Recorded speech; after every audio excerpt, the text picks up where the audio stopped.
अस्सलाम वालेकुम नाज़रीन, मैं हूं वासफ़ भट्टी और आप देख रहे हैं मेरा यूट्यूब चैनल वासफ़ भट्टी ऑफिशियल। मेजर जनरल ग़ुलाम उमर के बेटे असद उमर पाकिस्तान तहरीक इंसाफ की बुनियादी रुकनीत से भी मुस्तफ़ी हो गए हैं।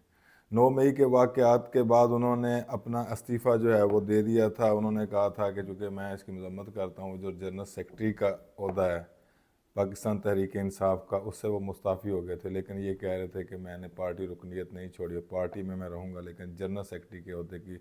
जो ज़िम्मेदारी है वो उसको निभा नहीं सकता। अब एक दिन पहले जो है उन्होंने अपनी बुनियादी रुकनीत से भी पीटीआई से मुस्ताफ़ी हो गए हैं। अब वो क्यों मुस्ताफ़ी हुए हैं, इसके अंदर क्या कहानी है, और दूसरा ये कि क्या वाकई उन्होंने किसी मजबूरी में छोड़ा है या पीटीआई के साथ गद्दारी की है। उनको लेके आने वाले कौन थे और लेके जाने वाले कौन थे। और बहुत सारे लोग ये कह रहे हैं कि शायद इमरान खान ने ख़ुद जो है वो उनको कहा है कि आप मुस्ताफ़ी हो जाएं, क्योंकि एक ये भी रिपोर्ट चल रही है,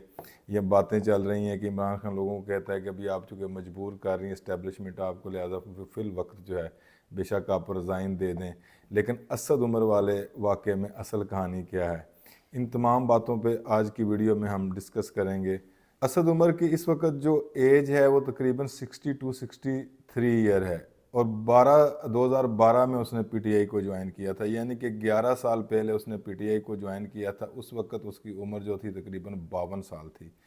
तो 52 साल की उम्र का बंदा जो है वो इससे पहले क्या करता रहा है, किसी सियासी पार्टी में रहा है, क्या उसकी कोई वर्किंग हुई है, कोई सियासी जो है उसकी नशोनुमा हुई थी, नहीं। वो एंग्रो में उसका कैरियर है 27 ईयर का, एंग्रो में उन्होंने काम किया है। 27 ईयर के बाद एकदम से उनको 2012 में ख्याल आया कि मुल्क में जो है वो इनकलाब की बहुत ज़्यादा ज़रूरत है, जो स्टेटस को है इसको ख़त्म करना चाहिए, और उन्होंने पीटीआई को ज्वाइन कर लिया। लेकिन डिसेंट थे, पढ़े लिखे थे, लोग उसको इसलिए पसंद करते थे कि ये जी एक जो डिसेंट किस्म के फेसेस हैं, पढ़े लिखे लोगों को जो है वो आगे आना चाहिए। पीटीआई के लोगों ने, पीटीआई के वर्कर्स ने और पीटीआई की जितनी भी क़यादत थी, उन्होंने भी असद उमर को बहुत ज़्यादा खैर मकदम करते हुए वेलकम कहा, और बहुत कम अरसे में इमरान खान के वो करीब भी आ गए, और आहिस्ता आहिस्ता से वो जनरल सेक्रेटरी, जो मरकज़ी सेक्रेटरी जनरल है पीटीआई का, पाकिस्तान तहरीक इंसाफ, जो कि इस वक्त बड़ी पॉपुलर जमात है पाकिस्तान की, बल्कि अगर ये कहा जाए कि वो सबसे ज़्यादा पॉपुलर हैं तो ये झूठ नहीं होगा। तो उन्होंने फिर उसका, और फिर ये भी कहा गया कि चूँकि वो फाइनेंस को बहुत समझते हैं और जो पाकिस्तान की मईशत है उसको भी वो बेहतर समझेंगे, तो बेहतर कर सकेंगे। और जैसे ही पीटीआई की गवर्नमेंट बनी तो फाइनेंस मिनिस्टर उनको बनाया गया, तकरीबन 1-1.5 साल वो फाइनेंस मिनिस्टर रहे, लेकिन उसमें भी वो नाकाम रहे। अब चूँकि 9 मई के बाद जैसे ही ये वाक़यात सारे होते रहे, इस्टेब्लिशमेंट ने और रियासती अदारों ने जब लोगों की पकड़ दकड़ शुरू की, और पीटीआई की बहुत सारी क़यादत जो है वो जेलों में चली गई, और प्रेस कॉन्फ्रेंस तो बहुत सारे लोगों ने की, तो असद उमर साहब जो हैं इन्होंने भी एक प्रेस कॉन्फ्रेंस कर दी, और प्रेस कॉन्फ्रेंस में इन्होंने कहा कि जो जनरल सेक्रेटरी जनरल का, जो मरकज़ी जनरल सेक्रेटरी का ओहदा है, मैं उससे रिज़ाइन करता हूँ, लेकिन एक पार्टी रुकन के तौर पे, पार्टी वर्कर के तौर पे जो है वो मैं पीटीआई का हिस्सा रहूँगा। और अब जो है वो 1-2 दिन पहले उन्होंने ये कह दिया है कि मैं रुकनीत से भी जो है वो मुस्ताफ़ी होता हूँ। अब देखना ये है कि ये जो उनका इस्तीफ़ा है, क्या वाक़ई उनको इतना मजबूर किया गया है जैसे बहुत सारे और लोगों को किया गया है, कि या उन्होंने फिर किसी और रीज़न से जो है वो इस्तीफ़ा दे दिया है। तो मैं समझता हूँ कि उनको उस लेवल पे, यानी कि वो मतलब कोई तशद्दुद उन पे नहीं हुआ, उनकी फ़ैमिली के साथ कोई ज़्यादती नहीं हुई, ज़्यादती हो भी नहीं सकती थी, क्योंकि उनका अपना जो बैकग्राउंड है, वो मेजर जनरल के बेटे हैं, तो किसने ज़्यादती करनी थी उनके साथ। तो जिस तरह दूसरे लोगों को, मतलब उमर चीमा लोगों को, इमरान रियाज लोगों को, और जैसे कि अली मोहम्मद ख़ान साहब हैं और जो डिप्टी स्पीकर साहब हैं, उन पे जितना जुल्म हुई है, और बहुत सारे ऐसे लोग हैं जिन पे जो है वो तशद्दुद होता रहा है, फैमिलियों को घर से उठाया गया है। और मतलब जैसे आप कह सकते हैं कि जो अपना चौधरी साहब हैं फैसलाबाद वाले, उन पे जिस तरह जुल्म होता रहा है, गवर्नर साहब पे जुल्म होता रहा है, तो ये बहुत सारे और भी बहुत सारे लोग हैं जो भी मेरे जहन में नहीं आ रहे, जिन लोगों को अगर सैकड़ों में उनकी तादाद है। तो इस तरह की तो एक अटैम्प्ट भी जो है वो असद उमर पे नहीं हुई थी, तो फिर असद उमर ने क्यों रिज़ाइन कर दिया था। तो वो बहुत सारे लोग जो पीटीआई से तल्लक रखते हैं, या पीटीआई से जो मोहब्बत करते हैं, वो शायद इस पस मंज़र को नहीं समझते कि जो असद उमर जैसे लोग हैं वो किस तरह से पार्टियों में आते हैं और फिर किस तरह से निकल जाते हैं। یہ کبھی بھی اس بیک گراؤنڈ کے جو لوگ ہوتے ہیں یہ کبھی بھی کسی بھی پارٹی کے نظریاتی نہ ورکر ہوتے ہیں، ایون نظریاتی لیڈر بھی نہیں ہوتے۔ میں آپ کو اس کی مثال اس طرح سے دیتا ہوں کہ اب بہت سارے لوگ یہ بھی کہہ رہے ہیں کہ عمران خان صاحب چونکہ خود ہی اپنے ورکرز کو یا لیڈرز کو یا عہدیداروں کو یہ کہہ رہے ہیں کہ آپ جو ہے وہ پریس کانفرنس کرتے رہیں اور سائیڈ پہ ہو جائیں، اور یہ جو کہ اس وقت سختی ہے تو کوئی بات نہیں۔ میں یہ کہتا ہوں کہ اسد عمر والے معاملے میں تو بالکل ہی ایسا کوئی معاملہ ہے ہی کوئی نہیں، کیونکہ ان پہ تو کسی قسم کی کوئی سختی ہوئی ہی کوئی نہیں۔ اور پھر یہ واحد یہ والی جو ایک پوری ایک کھیپ ہے فردوس عاشق عوان والی، پرویز خٹک اور یہ جو اسد عمر ہے، آپ ان سے ان کو علیحدہ نہیں کر سکتے۔ صرف یہ ہے کہ اس نے 2-3-4 مہینے زیادہ جو ہیں وہ نکال لیے ہیں۔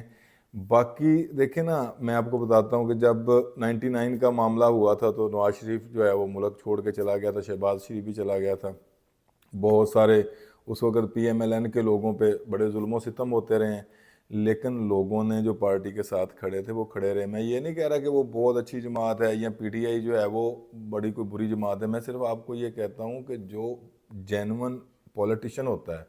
جو سیاسی ورکر ہوتا ہے، اگر اس نے کسی پارٹی کو چھوڑنا بھی ہوتا ہے تو وہ کسی پولیٹیکل جینون اور ریزنیبل جو ایشو ہوتا ہے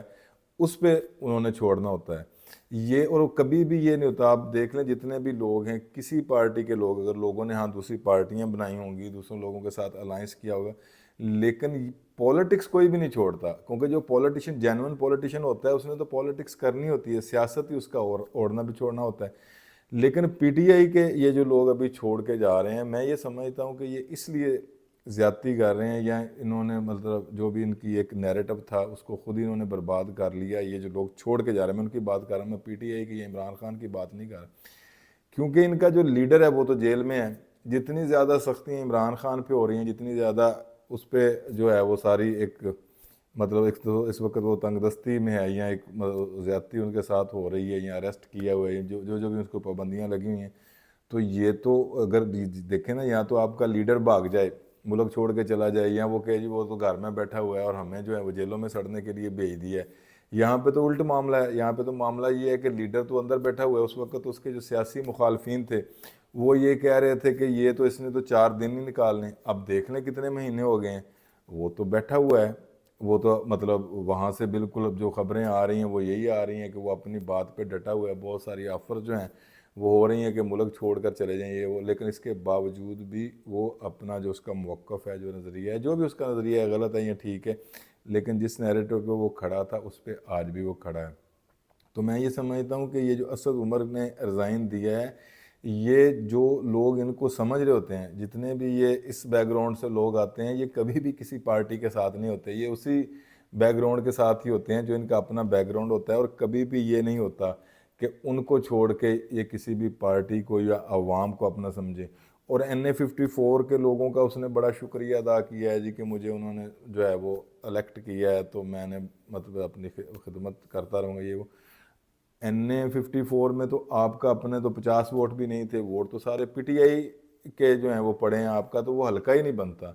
تو وہ ووٹ جو آپ کو دیا گیا ہے وہ تو پی ٹی آئی کا ووٹ تھا، آپ نے پی ٹی آئی چھوڑ دی ہے۔ اور پھر انہوں نے یہ بھی بیان دیا کہ چونکہ 9 مئی کے جو واقعات تھے اور اس سے پہلے جو اینٹی اسٹیبلشمنٹ ایک پالیسی چل رہی تھی عمران خان اور کچھ اور لوگوں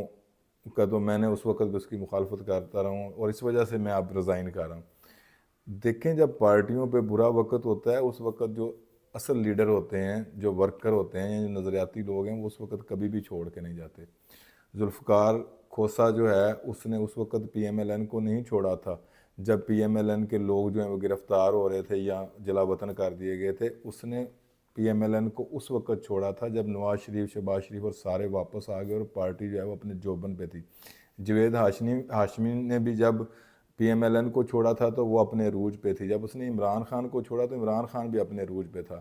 لیکن یہ والی جو پروڈکٹ ہے جس کا میں ذکر کر رہا ہوں، خاص بیک گراؤنڈ سے آنے والے جو لوگ ہوتے ہیں، یہ جب عروج ہوتا ہے، جب پارٹی پاپولر ہوتی ہے تب یہ جوائن کرتے ہیں، لیکن جیسے ہی پارٹی پہ برا وقت آتا ہے یا تھوڑی سی سختی آتی ہے تو یہ سب سے پہلے چھوڑ کے جانے والے ہوتے ہیں۔ تو میں یہ سمجھتا ہوں کہ یہ بالکل مجبور نہیں ہے، بلکہ انہوں نے پی ٹی آئی کے ساتھ، پی ٹی آئی کے نظریے کے ساتھ، عمران خان کے ساتھ غداری کی ہے۔ اور جو لوگ یہ سمجھتے ہیں کہ شاید یہ बड़ा डिसेंट आदमी जी, बड़ा शरीफ आदमी है। तो ये डिसेंसी के पीछे जो छुपी हुई मुनाफिकत होती है, इनको अब पब्लिक को समझना चाहिए। और ये सिर्फ पीटीआई में नहीं है, ये लोग, ये पीपल्स पार्टी में भी ऐसे लोग रहे हैं या अभी भी शायद होंगे, इसी तरह पीएमएलएन में भी ऐसे लोग रहे हैं, या 2-4 बंदे अब भी होंगे। तो मैं ये पब्लिक को, तमाम जो पार्टी हैं उनके हेड्स को भी कहता हूँ और पार्टी वर्कर्स को भी कहता हूँ कि जब आप इस तरह के लोगों को सेकंड और थर्ड या टॉप लीडरशिप में आप शामिल करेंगे तो फिर पार्टियों के नज़रियात जो हैं वो इसी तरह बर्बाद होते रहेंगे। तो ये असद उमर जैसे लोग जो हैं, जो किसी भी पार्टी में हैं, वो कभी भी आप उनको हीरो ना समझें, ना ही वो किसी नज़रिए पे खड़े होते हैं। नज़रिए पे खड़े होने, आप बैकग्राउंड उनका देख लें, उनको ऐसी कौन सी इनकलाब की ज़रूरत थी कि 52 साल की उम्र में एक बंदा जो है वो मेजर जनरल का बेटा है, ठीक है, उसकी परवरिश ही एक और एटमॉस्फेयर में हुई है। फिर एंग्रो का वो बहुत बड़ा मतलब उनका एक सेटअप था, वहाँ पे 27 ईयर उसने निकाले हैं। तो उसको किसी इनकलाब की क्या ज़रूरत थी? उसको तो सिर्फ एक पार्टी की ज़रूरत थी, क्योंकि उससे पहले जो है वो इतनी मतलब उनकी पॉपुलैरिटी नहीं थी अभी, यानी कि हम भी उस पर प्रोग्राम कर रहे हैं और भी बहुत सारे लोग कर रहे हैं। तो अगर वो एंग्रो में होता तो किसने उसको पूछना था? तो पॉलिटिक्स में ये लोग उस वक्त आते हैं जब इनको फिर कम्प्लेक्स हो जाता है कि हमारे पास सारा कुछ है, हम इस बैकग्राउंड के लोग भी हैं, हमारे पास पैसा भी बहुत है, लेकिन लोग नहीं हमें जानते, लोग हमसे प्यार नहीं करते। क्योंकि जो पॉलिटिशियन होता है फिर उसका पब्लिक के साथ रबता होता है, और पार्टियों के फिर करोड़ों की तादाद में पार्टियों के फॉलोअर होते हैं, तो उस फिर फैन फॉलोइंग को लेने के लिए ये लोग इधर आ जाते हैं। लेकिन जैसे ही कोई मुश्किल आती है तो फिर ये इसी तरह भाग जाते हैं। तो मैं ये समझता हूँ कि कोई भी बंदा जो है जो इसको सेफ एग्जिट या एक रिस्पेक्टफुल समझता है कि इसने बड़ा डिसीजन किया है, वो बड़ी गलती पे है। असद उमर पहले दिन से लेके आज तक कभी भी वो नज़रियाती नहीं था। जब तक पीटीआई को, और पीटीआई की उसको ज़रूरत थी, पीटीआई रूज पे थी, बल्ले बल्ले थी असद उमर की। और अब जैसे ही पीटीआई पे सख्ती आई है, वो छोड़ के चला गया। तो मैं ये समझता हूँ कि असद उमर जैसे जो कागजी शेर हैं, अवाम को उनको पहचानना चाहिए। और किसी भी पार्टी में हो, मतलब पीएमएलएन है, पीटीआई है, पीपल्स पार्टी है और दूसरी जमातें हैं, तमाम जमातों के जो वर्कर्स हैं उनको ये, जब भी आप अपने जो लीडर चुनते हैं, अपने एमएनए एमपीए चुनते हैं, तो इस तरह के जो बैकग्राउंड के लोग होते हैं जो एकदम से ही कहीं से आ जाते हैं और फिर इनको प्रोजेक्शन दी जाती है मीडिया के ज़रिए, और दूसरे जो रियासती इदारे हैं वो प्रोजेक्ट करके इनको, ये साफ़ सुथरे लोग हैं जी, ये बड़े ईमानदार लोग हैं। तो जो बंदा भी पब्लिक से आता है, जो बंदा भी पॉलिटिकल वर्कर है, वो जितना भी गिर जाए वो इतना नहीं गिर सकता। तो लिहाजा आपने इनको यही समझना है कि ये कभी भी नज़रियाती लोग ना थे, ना हैं, ना इन्होंने रहना है। तो ये इस जो पॉलिटिकल सिस्टम है, जो डेमोक्रेसी है हमारी, ये उसके गद्दार हैं, ये उसके कभी भी हीरो नहीं हो सकते। लिहाजा इन गद्दारों को आपने पहचानना है। Thank you very much.